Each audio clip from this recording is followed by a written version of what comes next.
As Ned said, I'm Mike Perrone, co-founder and COO of SocialFlow, a New York-based company dealing with social media optimization. So I want to talk to you guys for a few minutes today about what your greatest asset is, okay? And I'm sure some of you in the room are thinking your back catalog, your leading artist, body part or something. But actually, when you boil it all down, it's audience attention, right? The opportunity of attention is pretty simple, right? Attention yields conversions, right? There's not a single monetization strategy in the world that is not based on attention, right? Nobody accidentally buys something. Nobody, maybe, but that's not a sustainable business model, but you get the point. And for the first time in history, the social graph provides this amazing opportunity for us to engage with our fans and our listeners and our subscribers and our buyers and our donators and understand sort of not only what we have to give to them, but also what they have to give to us, what they're talking about, what they're engaging in. For the first time, we could take demographics and kind of throw them out the window, which is awesome because demographics are prejudice. And you know what? I know plenty of 58-year-old people who buy diapers, and I know plenty of women who like sports cars. So if we could stop using demographics to market to people and start using what they're actually interested in, topics and conversations and what they're engaging in, we'll be in a much better place. So that's a good thing. But how are we going to harness as an industry, our greatest asset? So attention, especially on the social graph, means a lot more than likes and followers, right? Attention means engagement and means trust because you need to build up engagement and trust in order to lead to an action, right? So if someone doesn't trust you and your recommendations, they're not going to click through and read what you have to say. They're not going to download what you want them to download. They're not going to buy your t-shirt if they don't trust you. And all that leads to what really is the value of attention, which is the convertible attention, right? Okay. So in the past, right, as an industry, we fought for access, right? So we fought to get our records put on the radio. We fought for shelf space and positioning, right? And that was because what we were battling was really the access, right? So access was the scarce resource. Access to the person in their car to listen to something, access to the consumer when they're ready to purchase a record. All these things were what the battle was for. Now with the social graph, we have this amazing two-way communication medium that's a total free market. The battle is no longer for access, the battle is for attention. And if you're not fighting the battle for attention now, then you should really start paying more attention to that. Because social destroys all those barriers. But here's the biggest problem, right? Once the barriers to access are destroyed, now all of a sudden you have millions of conversations happening at once. And this is actually a topical map of the conversation over a 5-minute period during the rise in was it Syria or Egypt, one of the squares, I forget. But regardless, this is a mere minute of a certain audience and how the topics are at play, right? So all of a sudden it's pretty clear that attention is the bottleneck, right? No longer is it shelf space or is it number of spins on a radio. All of a sudden you're now battling for those few minutes that people go onto Twitter and go onto Facebook, right? This is what we're fighting for. And how will you be heard is really the question that should come to everyone's mind. Because, Pepsi, in full disclosure, is a client of ours, but Shiv said it best last year, or even maybe a year and a half ago at the Real Time New York conference. His main competitor for attention is not Coke. His main competitor for attention is the other 30 billion status updates that go out every day. So if Pepsi's vying for my attention, he's battling my mom and her dog, my cousin and his car wash, my friends and their pictures from last night. And when you start to put things in those reference, then it becomes really important to understand, okay, well, what are the pitfalls and how can we convert this attention that we can get? So, with great with great power comes great responsibility, but also with great risk comes great reward and vice versa. And I think the problem that people rush into with social, especially using it as a marketing channel, is they don't realize the dangers that are present in the social graph, right? Years ago, if you bought a bad billboard and it was just the wrong message and it was the wrong time, you were just out the money for the billboard. No real skin off your back.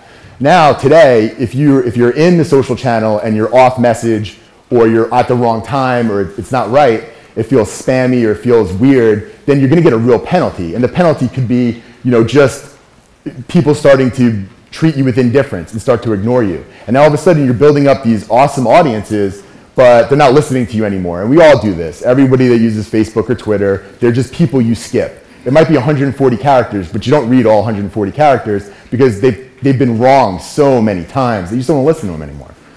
And then even worse, you can create viral negativity, right? Which is the last thing you want. And the one thing I'll say about social is I know the conference is called the Social Summit, right? We heard about all these great businesses that are flocking to the space. I still think it's completely undervalued. And the reason for this is if you look at it from an attention perspective, everybody understands SEO, right? Everyone in this room that runs a website understands the importance of high Google ranking, a good paid search strategy. But all you're doing is you're optimizing a single instance of value.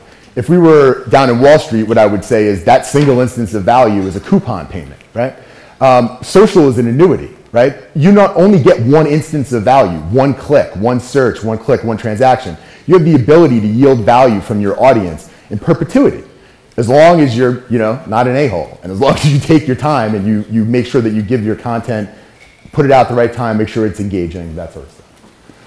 So a couple of things that we're focused on specifically at SocialFlow, which is why I'm going to dive into these two topics. And the first one is timing, right? Timing is when interest intersects with sort of availability, right? And that's an important concept because I'm not Mike, COO of SocialFlow 24 hours a day, right? At home, I have a kid, I'm Nintendo dad, like for some portion of the day, right?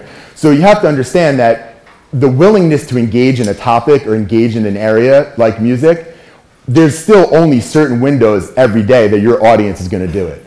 And the one thing about social, which is significantly different than say direct mail or email, is you usually will get to those messages, right? If I sent you an email, you'd get to it. If I sent you a piece of direct mail, you might get to that as well. But on the social channel, if you're not there topically ready to watch a music video or download a track, or even you're not on the services at all, no one goes back, right? It's not like you log on to Facebook and go on to the last time you were on Facebook and see what everyone said. It's just not the behavior. You're there, most people are there for sub 10 minutes. They're looking for a window, you're seeing maybe 25, 30 tweets, and you're picking something that you like and you're gonna run with it. So that is the challenge of timing in the social graph. Also, and I think, and not that I do not think there are people who are significant, who could be influential in topics, but again, you need to understand that just because you're a certain person, a music producer, a record executive, a father, a car enthusiast, you're not that 24 hours a day, and you're not ready to engage with that content 24 hours a day, unless you're a total freak. So timing is a key ingredient in convertible attention. The next thing is content selection. Okay, so again, back to the original point about the dangers. You need to be very careful when you're in the social channel, because if you give people consistently things that they do not care about, or that they feel are spammy, or that are just completely off topic, they will begin to ignore you, and that is by and far the worst possible place for you to be in. You're almost better off saying nothing and not having a social account, right? So you have to understand that engagement is directly tied to the piece of content. If I pull up a tweet, I only am considering those 140 characters and the link, right? I'm not there to consider a wealth of what this person has said before or after. I'm looking at the piece of content, and that's what's going to move or determine if I'm going to engage or not, right? Also, there's this concept that you push things out, right? We push marketing campaigns. We push search campaigns.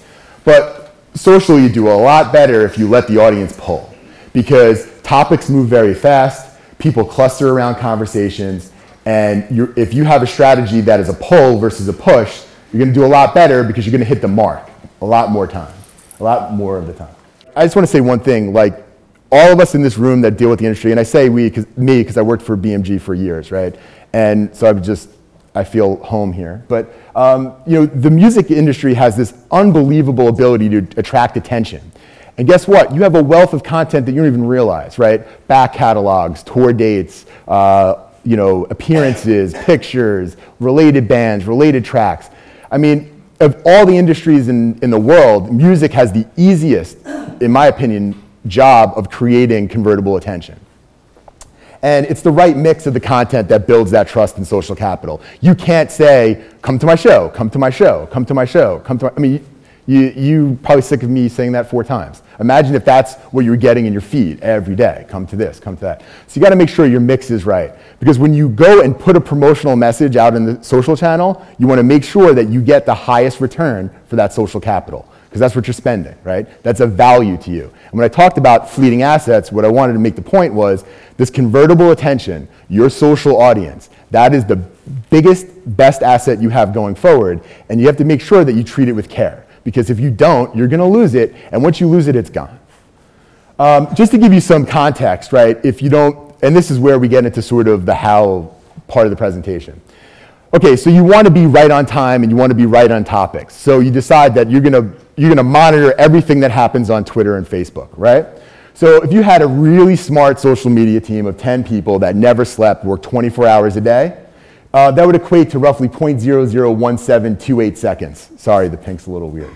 To consider every message on the social graph, right? In contrast, a Major League Baseball player, right, facing a 100-mile-an-hour fastball has 0.375 seconds to consider whether or not he has to hit that ball. And guess what? He only has to be on point for like less than a second, every, I don't even know, few hours. I don't even know how long baseball games go.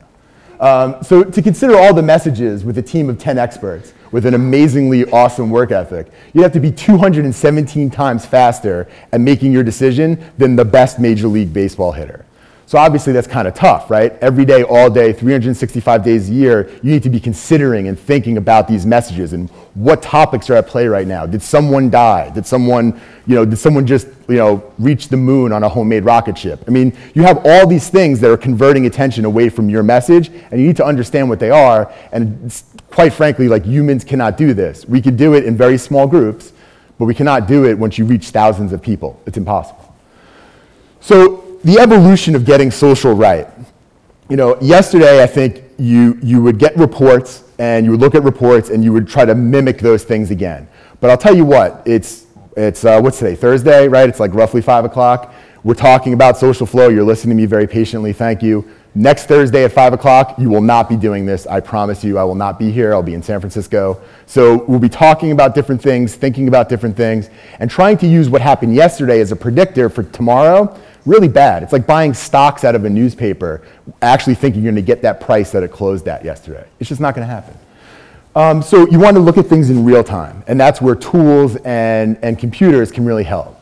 You want to focus the human effort on the things that humans are good at, right? Humans are amazingly creative, right? Music. Humans are amazingly engaging and can have one-on-one conversations, right? So if you start using the right tools, what happens is you wind up focusing the human time on what we like to call genius time, creative time, making those audience connections, right? Let the computer science solve the data questions, right? There's no reason whatsoever that you would put those 10 people in a room and try to have them read the social graph. Don't do it. Let the computers handle it and let your people get back to creating content and engaging with fans. Also understand that the social channel is only going to grow and scale. And it requires resources to do so. And if you hear one thing, hear this, that the relationships that are forged on these networks are going to be where the value comes from for the next 10 years. And if you don't start investing in the right people and the right strategy, you're going to be left behind. And I foresee this weird thing coming, and I'm just going to warn everybody here, that the battle over those social relationships it's going to get ugly, right? And I think that has to do with who owns it, the management, the label, the artists themselves. So just think about that, and make sure that we don't end up in a situation where everyone's suing everybody and all of a sudden no one's using the Twitter account that they built up over the years, right? So anyway, why is it a fleeting asset? It's because convertible attention is being earned every day. Right now, as we sit in this room, people are winning and losing the battle for attention. And guess what? In a lot of places, they're using your music to do it, right? So they're sharing your music, or they're pushing your video out on YouTube, or they're doing these other things with your work and your assets, and you should be at the forefront of that. So you got to think about that as you go into the channel. Also, your primitive social strategies could be doing irreversible damage. So make sure that when you think about how you're pushing messages into the social graph, you make sure they're always on topic and they're always at the right time. And then finally, when you get it right, that's where we're going to finally harness this power of attention that music has to yield the value for the artists and yield the value for sort of our endeavors, and that would be awesome. I'm Mike Perrone. It's SocialFlow.com. I'd be happy to talk to anybody. So just let me know if you have any other further questions. Thank you.